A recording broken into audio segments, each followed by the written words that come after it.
هتطولي.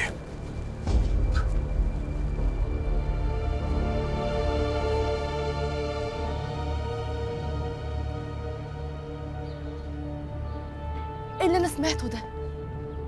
الغل والسواد اللي جواكي ده، ازاي بتكرهي كده وانت عايشه معاه؟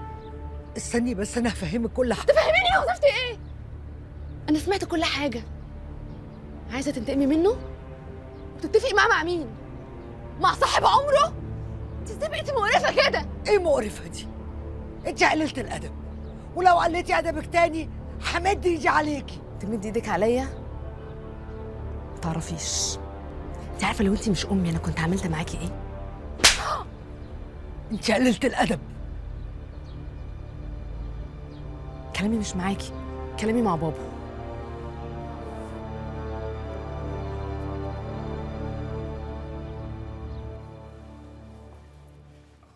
ايه ده، هو انت خارج؟ هروح ازور حازم في المستشفى.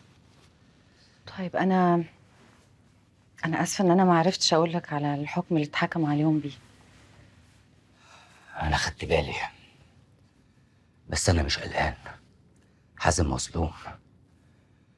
انا هوصل للقاتل الحقيقي وهسلمه بنفسي. طب ده حلو قوي. هو انتوا وصلتوا لحاجه ولا ايه؟ لا لسه، بس ان شاء الله هوصله بمنتهى السهوله. طيب ما تخلينا كده نفكر مع بعض. انا ممكن اساعدك على فكره. لو احتجت لك هبقى اقول لك يا مريم. طيب انا اسيبك براحتك بقى. كنت بس عايزه اطمن عليك. انا مش قصدي. شكرا يا مريم على كل حاجه. زي ده انا المفروض اشكرك. انت انقذت حياتي يا يحيى. انا مش عايزك تحسي باي ذنب. انا اللي كنت مقصود بالطلقه دي مش انتي. مش وقته الكلام ده خالص. انا لازم امشي دلوقتي ولينا قاعده مع بعض. استني خديني معاكي. طيب يلا.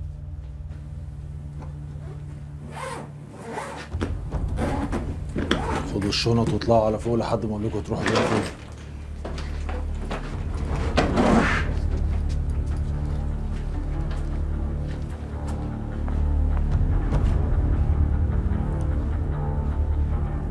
برضه مش هنقولها لك يا عاشور يا سايس.